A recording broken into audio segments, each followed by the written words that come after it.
എനിക്കാരുമില്ല, നീ എൻ്റെ കൂടെയുണ്ടോ?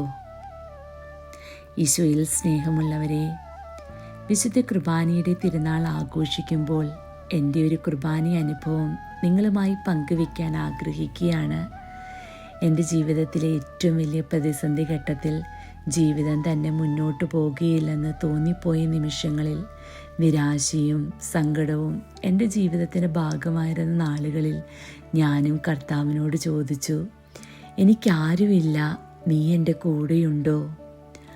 അനുദിന പ്രാർത്ഥനകളും വ്യക്തിപരമായ പ്രാർത്ഥനകളും വിശുദ്ധ കുർബാനയും ആരാധനയും എല്ലാം ആത്മാർത്ഥതയോടെ ചെയ്തിട്ടും എന്തുകൊണ്ടാണ് ഇതെനിക്ക് സംഭവിക്കുന്നു എന്ന ചിന്തയോടെ വിശുദ്ധ കുർബാന സ്വീകരിക്കുന്ന അവസരത്തിൽ പെട്ടെന്ന് അൾത്താരയിൽ നിന്ന് ഒരു തീ പോലെ എൻ്റെ ഉള്ളിലേക്ക് ഒരു ചൂടിൻ്റെ അനുഭവം ലഭിക്കുകയുണ്ടായി.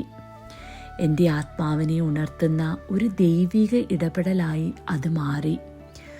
വലിയൊരു ആശ്വാസം, വലിയൊരു ഉറപ്പ് ദൈവം എനിക്ക് തന്നു.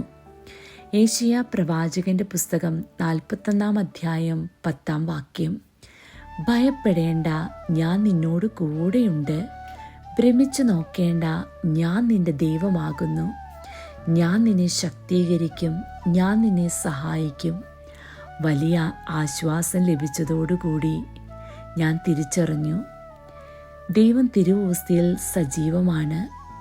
കാഴ്ചയിൽ കാണാൻ സാധിക്കുന്നില്ലെങ്കിലും അവൻ്റെ സ്നേഹത്തെ വ്യക്തമായി അനുഭവിക്കാൻ ഇന്നും സാധിക്കുന്നു.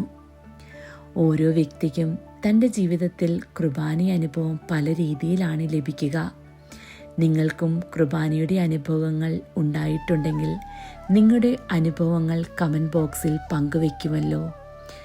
എല്ലാവർക്കും വിശുദ്ധ കുർബാനയുടെ തിരുനാളിൻ്റെ പ്രാർത്ഥനകളും ആശംസകളും ഒത്തിരി സ്നേഹത്തോടെ നേരുന്നു. ദൈവം നമ്മളെ എല്ലാവരെയും സമൃദ്ധമായി അനുഗ്രഹിക്കട്ടെ. ആമേൻ.